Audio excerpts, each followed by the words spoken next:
Thank you so much, Shannon. Yes, this is Peg Brady from NOAA Fisheries. Welcome to our 2023 NOAA Fisheries Ecosystem-Based Management Seminar Series.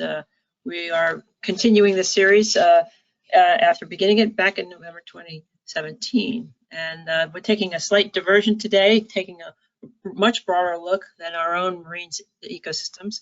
We're very happy today to have Dr. Phillip Levin, who's joining us. He was the director of the U.S. National Nature Assessment, first ever in the United States, and we're glad to have Phil back. Phil is a former alum from NOAA Fisheries, so we're really grateful to have him here. This series is offered on once a month, Wednesday afternoons at 3 p.m. Eastern Time. And as Shannon pointed out, it's publicly accessible and also recorded. So there is an archive of all our past seminars. And I will also want to thank all our speakers in the past, our colleagues and attendees who join us each month and provide valuable feedback after each presentation. And just a quick announcement about our next speaker. It will be on July 12th, and it will be Bridget Ferris from our Alaska Fisheries Science Center. And it's the Alaska Fisheries Science Center Ecosystem Status Report, looking forward after 30 years of putting reports together. So folks who might be interested in our ecosystem status reports will be happy to hear about the work that's being done in Alaska. So again, thanks to Phil, who's joining us online here, and I appreciate all your efforts to present today, Phil. Thanks so much. So I'll turn it over to you. Great. Thanks, Peg, and thanks everybody for showing up and being here. Yeah, I'm Phil Levin. I should say I am from the University of Washington, and I'm on loan to the U.S. Global Change Research Program, as well as the White House Office of Science and Technology Policy. So that's kind of my temporary home while I do the National Nature Assessment. And it's very nice to be speaking to people who would appreciate my fish tie if you could see my fish tie. So let me see, hopefully this works.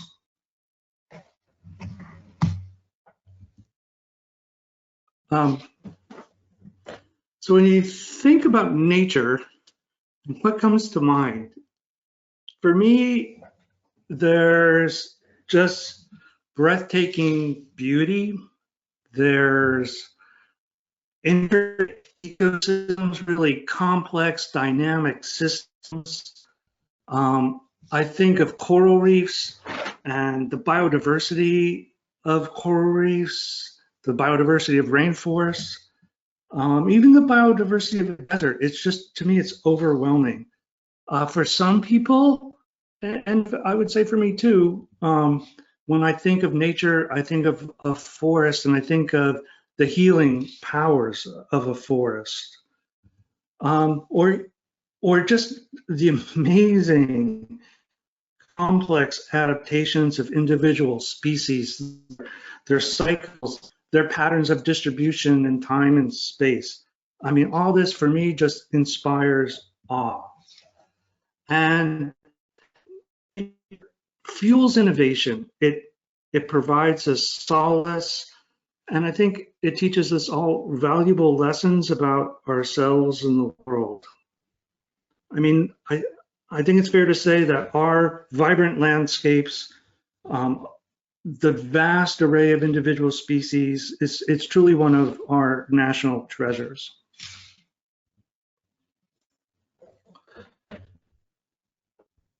But, and I'm sort of slowing down, I'm not actually sure if the slides are keeping up with me, so that's okay.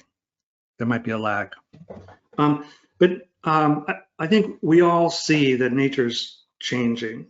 When you go outside, maybe you see that the timing of flowers is different than it used to be. Maybe it's a few days early, maybe it's a week earlier than it used to be, and it feels kind of maybe a little weird, or it's a little warmer than it used to be. Maybe when you go down to the shore, you see new invasive species showing up. Maybe you see that there's fewer bees, or if you go to a river, maybe there's just not as much water as there used to be, or maybe there's too much water. So nature is changing. We all see it. We all feel it. Well, seeing these changes and putting all these pieces together, we really begin to recognize that, yeah, nature is changing and it's essential. Nature is critical to our economies. Nature is critical to our lives, our health, and our well-being. And there's a clear recognition that we simply won't achieve our major national goals around climate change or equity or jobs unless we do more for nature. And we know this in broad strokes, but the reality is that we just don't have a full picture of what's happening with nature across the US.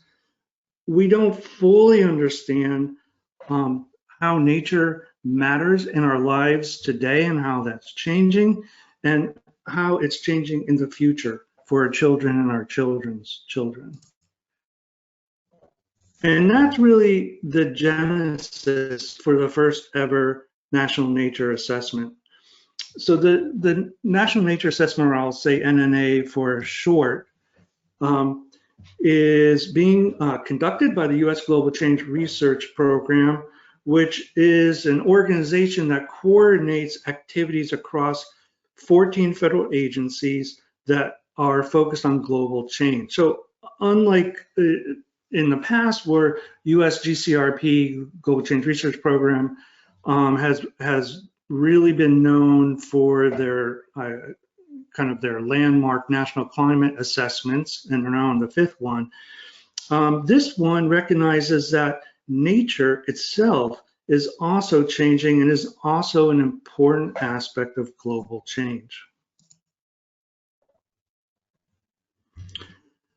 And so with Executive Order 14072, the president basically said, "Thou shalt assess the condition of nature within the US." So the genesis of this really comes from this vast observation of changes that we're all experiencing and the executive order.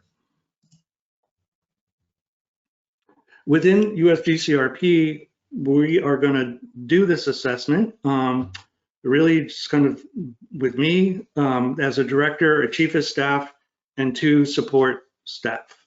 But we're not alone by any means. There is a federal steering committee, so there's a representative from each of the 14 agencies that are part of the US GCRP. And there's also a technical support unit that's based in the USGS. And so those are the folks that will help us with the graphics and the production of the assessment itself. And then we'll also have dozens and dozens and dozens of authors and subject matter experts that will engage in the process. That's to be determined as we sort of move forward with our work plan. But that's really the engine of this whole assessment, is the many, many authors from agencies and academia and beyond. The scope of the nature assessment is really twofold. The first is to assess the status, trends, and future projections of US lands, water, wildlife, diversity, and ecosystems. So that's the first thing, sort of status and trends and future projections. In some ways, it's quite similar to the NOAA IEA process. The second half of this is a little bit different. It's really about a focus on the benefits that ecosystems and nature provides to people. So what's the status and trends, observed projections of these benefits? And sometimes they'll be related to the economy or public health, equity, climate change, and even national security.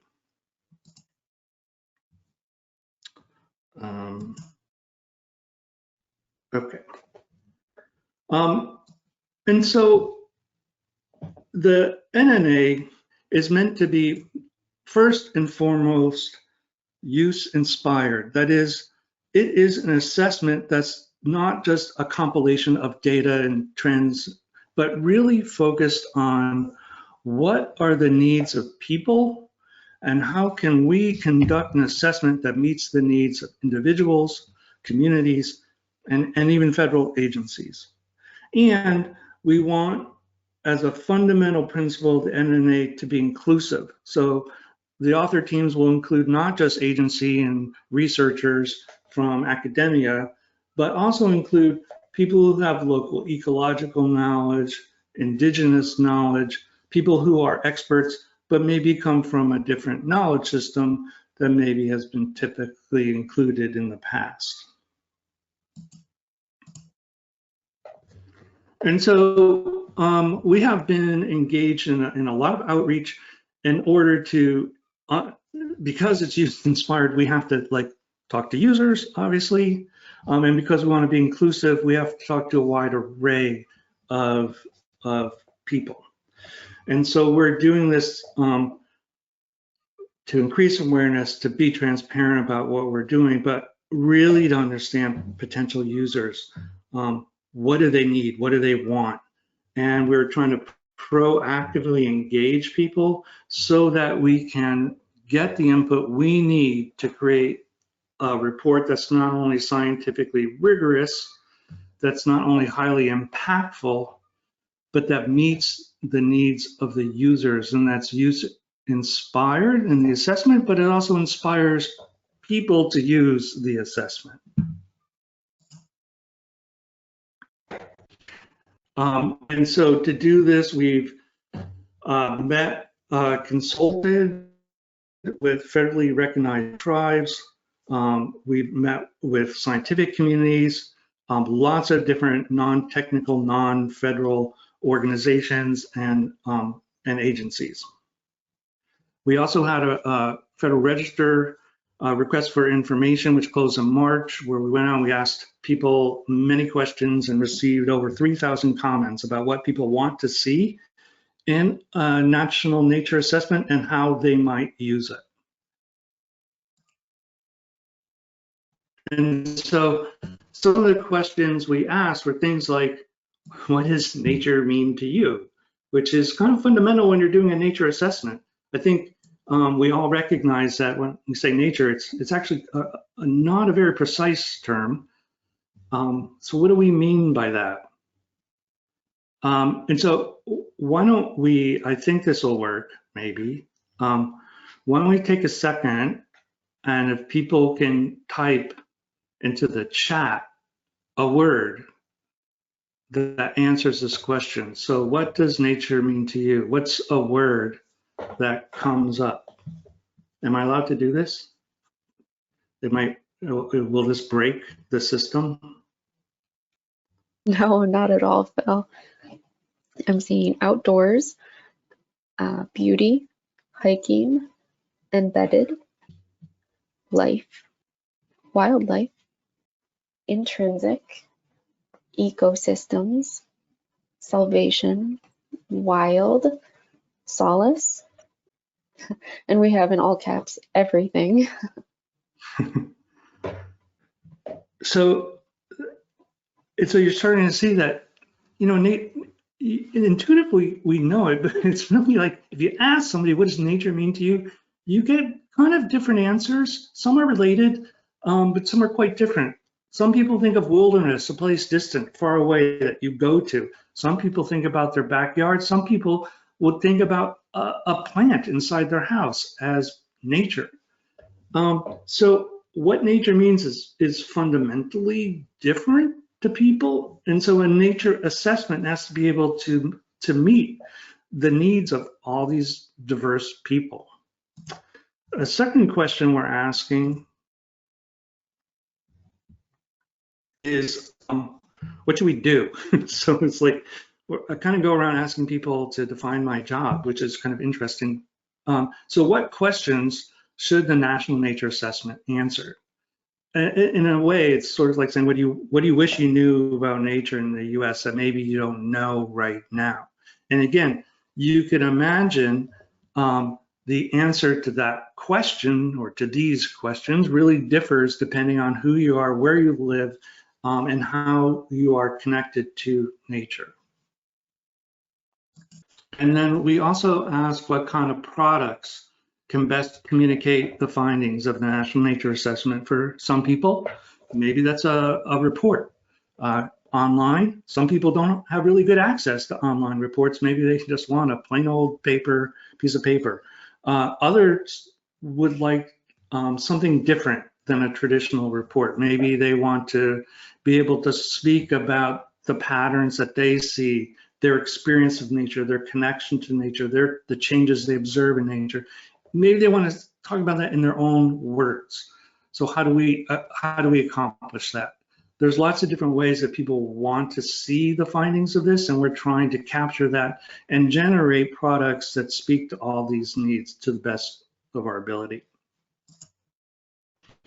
And so that was just a few of the kinds of questions we went to people and got a lot of answers to. And here's just a couple of themes I think that are common that we've seen over and over again. One is people would really like to seek a co-production approach across all assessment phases. That means we're really working with communities, with stakeholders, with tribes to generate the products of this assessment.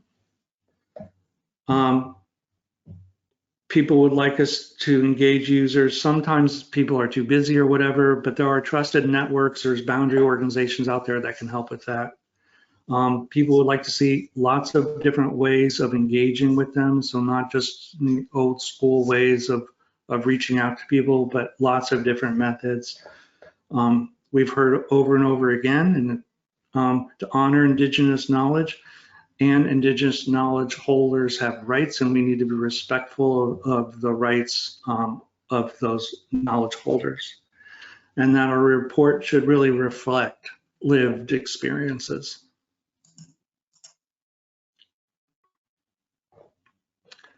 And since I brought up Indigenous knowledge, I want to emphasize that we will be really actively working with Indigenous knowledge holders because we see this as an important body of knowledge that can contribute really important ways to our work. In doing so, there's some new guidance that came from OSTP and CEQ about Indigenous knowledge, and we'll of course follow that guidance very much so. And we are engaged in tribal consultations and listening sessions throughout so that we can engage with Indigenous knowledge in a respectful and appropriate way. And so I think as we're still in the very early phases of this, but our thinking now of myself and the Federal Steering Committee is really around a collection of products. One will be a report, and that report will be driven by key questions that we're getting from different user groups. So it's not kind of patterns and trends in data itself. It's what are questions people are asking, and then we'll provide the answers to that through the kind of traditional status and trends and future projections that are needed to support those questions. For example, we are hearing questions around food security or how nature impacts health, or around how nature might serve coastal protection services and how does that changing over time. So it's driven, the work is going to be driven by these specific questions that are coming from stakeholders is really the key point. And because people want to see things besides a report, we'll be exploring different kinds of associated products, as I said before, that really speak to and are responsive to the voices that we heard, that people want to see themselves in this report. They want their voices heard, not filtered through a piece of paper like you would get in a report, or through some other means. So it's really how can we reflect the diversity of interests in people's own voice.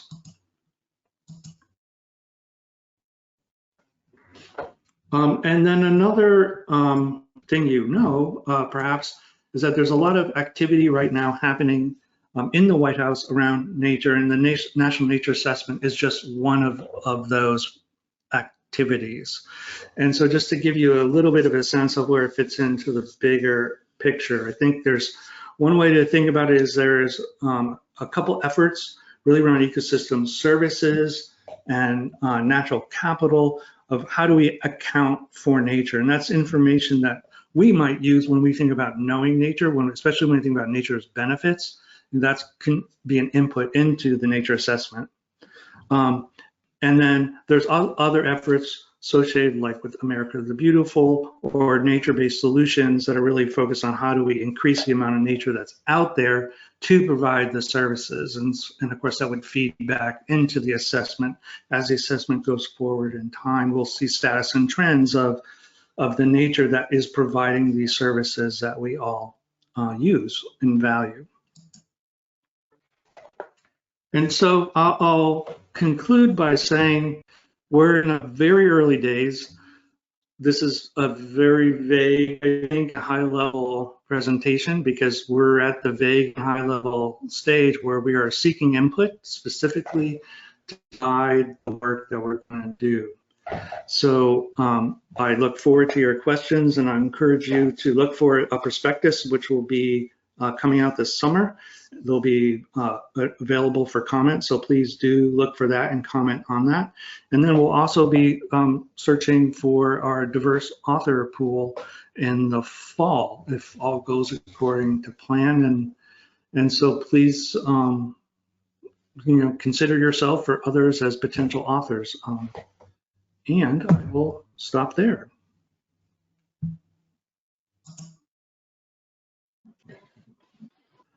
We have a couple of questions already, and I'm going to encourage everyone, if you have a question or a comment, to pop that into the chat box. The first question that we have is, are impacts to nature considered or calculated when weighing and analyzing pros and cons of legislation and program reauthorization? Here's how I would answer this question. It might not be satisfactory. I think where the NNA fits into this kind of landscape of that question is we're going to be providing the basic information that can be used to make that assessment. That is to say, we'll be looking at the status of nature, its trends, what threats it's experiencing, and what's likely to happen in the future if those threats aren't mitigated.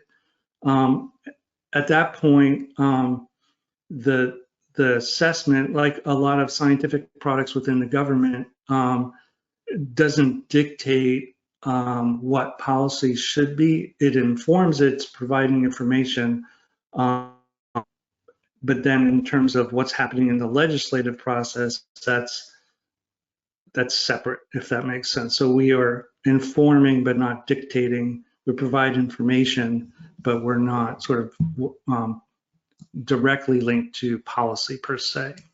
Let's see, the next comment that we have is an assessment should include a reflection of historical nature-related decisions, both good and bad. Just a comment, I don't know if you want to add anything on to that. I think that is something that we've heard from others as well. That is to say, like, if you look at a time series of what's happening with nature, you look at, hey, this is what's happening with the ecosystem or species or whatever, but there are changes that have happened in governance over time, changes that with decisions and regulations that happened over time, and that there have been people who have requested that we track that and relate that to what we're seeing in terms of the status and trends. So yeah, that is a point people made before, and we'll certainly take that into consideration as we think about what we're going to do. Thank you.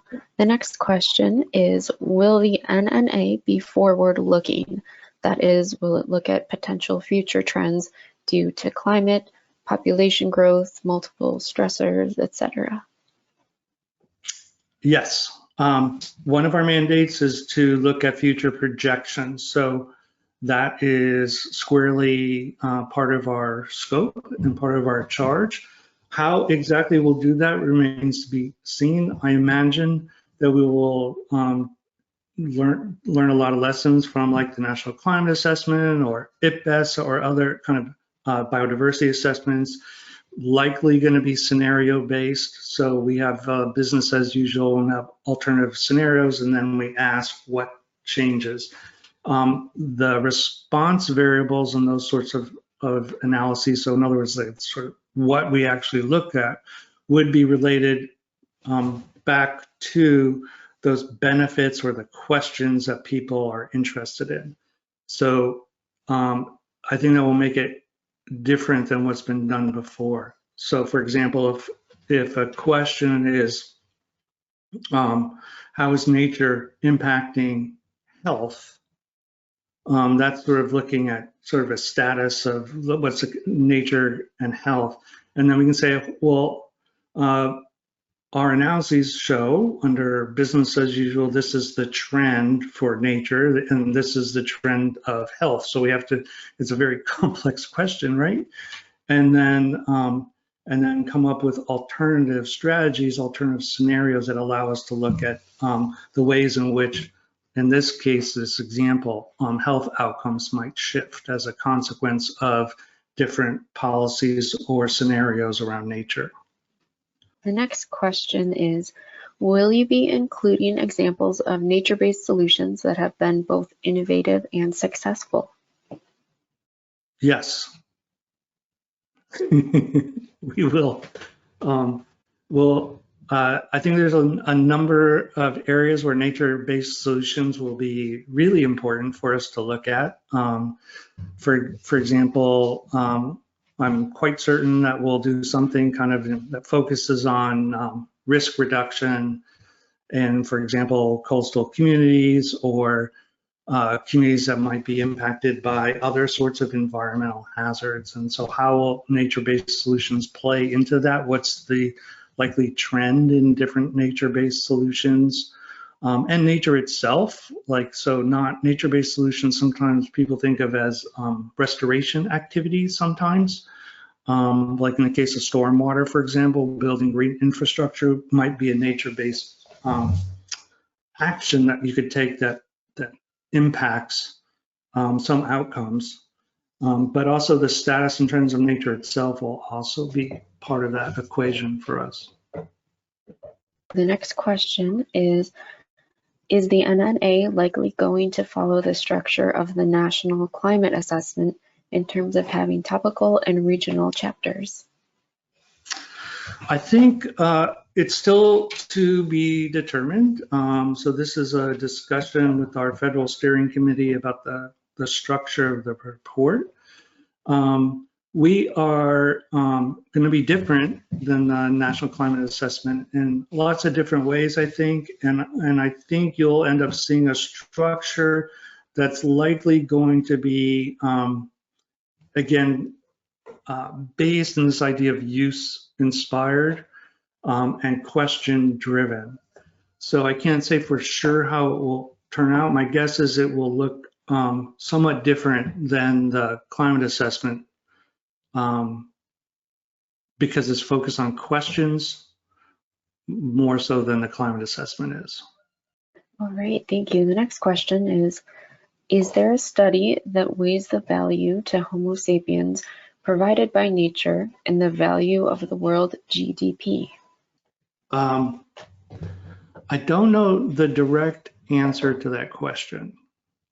I'll redirect and just to say that I think one of the interesting activities that's happening in OSTP right now is somewhat related to that, and that and this is really around the natural capital accounting. So in this work that's being conducted by others in OSTP, the idea is that, you know, when you think about the cost of a house or whatever, you know, it's like, okay, you have wood, the wood costs money, but we don't account for the fact that the wood also performs ecosystem services. So those trees performed ecosystem services, providing habitat for nature, carbon sequestration, and so forth. And so we need to be able to account for that when we do kind of the balance sheet. And so I think that will be, it's related to that question, and I think it's an exciting activity that's happening. The last question that we have, if anyone has any more questions, pop them into the chat box now. This last question is, to what end will this nature assessment serve? Is it to inform future policy, to identify where best to direct ecosystem infrastructure funding, or to get a baseline of the US ecosystem and species and to quantitatively track changes and declines? I think all those above are my hope is what the NNA is used for. I think the specifics are going to vary depending on the questions that we're answering and the needs of the agencies, for example, that are engaged with that flavor of questions. So, something around food security, for example, might be really different, and the needs might be different than, let's say, something happening in FEMA that might be thinking about nature-based solutions and risk reduction. And that all might be different than what's happening in USGS or NOAA in terms of thinking about patterns of diversity or other services that emerge from kind of more closely kind of a natural resource management landscape. So I think all those options would be on the table that you suggested, and kind of the balance of those will shift across the questions that we address. Thank you. And we have, what's in it for NOAA to participate in the NNA? I can't see a list of people on there. If Jason Link is on, Jason is the NOAA, and Roger Griffith, the NOAA members on the federal steering committee. And I would say, what's in it for NOAA to them? I think there's a lot of things for agencies to really get excited about in this assessment. I was involved with IEAs back in the day when I was at NOAA for a long time. And I think IEAs are incredible. I'm a big fan of IEAs. And I think this actually provides a place for all the information. And I would say also, I should say, it's like sanctuary condition reports is another kind of related product. There's these sorts of things that happen within NOAA that are really putting together a lot of information. And it's not often couched in terms of how is what's going on in the world impacting people in a place. So this is like, you can think maybe food security is an example of this, where you can imagine a coastal tribe, let's say, who derives nutrition and cultural benefits from different sorts of wild foods. And so some of those might be seafood. And so NOAA has played a role in understanding what's happening with fish and shellfish in the ocean or on the coast that's impacting those tribes. But those tribes may also be deriving food and cultural benefits from terrestrial resources as well. What's going on in the forest? What's available to hunt and gather? And so I think what we're going to be able to do is leverage all these data sources across federal agencies and put them together in a way that really speaks to the needs of people in a way that maybe we haven't done before.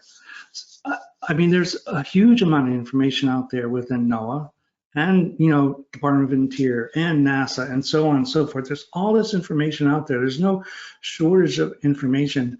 But I think what we're going to do that's unique, I hope, is to bring things together in ways that haven't been done before across the government.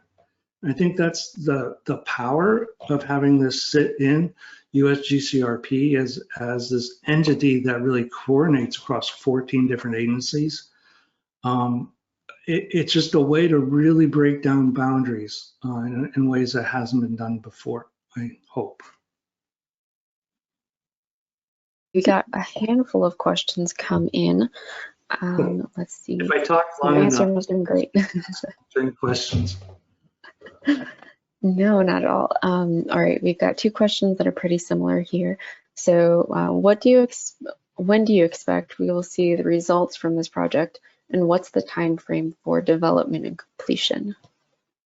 We are on the hook to deliver the NNA by 2026.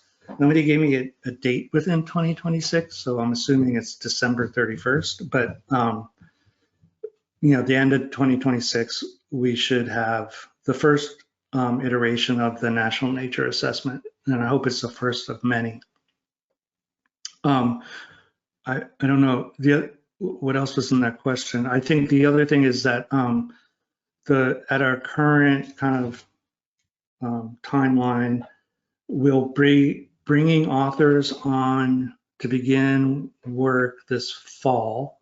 So it's just kind of the process of getting the prospectus out, reviewed in Federal Register notice, and commented on, and then assessing what's those comments say, and then using that to create a call for authors, which will also be a Federal Register notice, and that should come out in late summer. So we'll get everybody on in early fall, and then we're off to the races. Some of the associated products, which are all kind of TBD right now, a lot of those could happen at a faster pace than the report itself. I think I answered the question. Yeah. It's kind of weird not to have like the voices and follow-up, Right. Well, we have a kind of related question. Are you envisioning having a single repository for the resulting data and information? I think we might not have a single repository. It kind of depends. I think we'll have a single place that points to where the data come from for sure. There's all sorts of requirements in terms of information quality and documentation of everything we're doing, which we will have and will be available. I don't think necessarily, like if the data, for example, is already housed in NOAA, we don't need to replicate that. So we'll just point to where the data are. But that's also a little bit TBD because there's been a request, people like maybe want to see certain sorts of decision support tools and stuff like that. So for example, when we were talking today, a different group of people, EPA has something called EJ Screen. It's an environmental justice tool where you can it's map based and you can kind of zoom in, you can put different layers and you can understand how at least the state of play for different environmental like toxicity or health disparities and how that sits on the landscape. Those sorts of tools are expensive to create, so there are limitations, but that would be an example where we might integrate different data sets that are housed in different agencies in order to support decisions around a particular question that's being addressed. All right, thank you. The next question here is there currently any contact with the National Science Foundation's navigating the new Arctic project with the relatively newly formed convergence working groups? Not yet, but I have actually been in discussions with NSF, and that's one of the things that has come up. So not yet, but coming. All right, we are on our last question here. Would you say that you are treating human dimensions separately from nature, or are you including humans as part of nature in this assessment?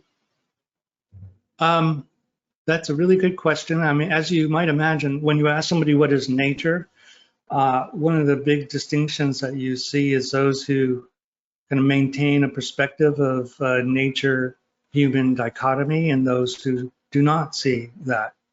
I think our intention will be to sort of break down that duality of human nature and consider it as a single social ecological system. It may not go all the way in some ways to a single entity in that I think in large part because when we talk about ecosystem services, it tends to have that nature for people tone to it rather than a more relational and ecocultural mindset that other framings have. So I think there will be both, although I think that with the ecosystem services lens, we won't go all the way, I guess is. But I think it will also vary depending on what questions we're addressing, for sure. For example, I think one of the things we're likely to spend some time on is thinking about cultural keystone species, or maybe a less jargony way to say it would be culturally important species. So in those, I think when we get in that space, we're likely to really not consider kind of that human nature dichotomy. I mean, we will kind of enter into a more relational, holistic mindset for sure. Other questions maybe less so. All right, and we got one more question come in. So there was a study in 2011 done by the National Wildlife Federation in collaboration with the U.S. Fish and Wildlife Service. The publication that was resulting from the study was called Scanning the Conservation Horizon, a Guide to Climate Change Vulnerability Assessment. Will NNA build on this study? And if you're familiar with that study, do you know how it would be similar or different?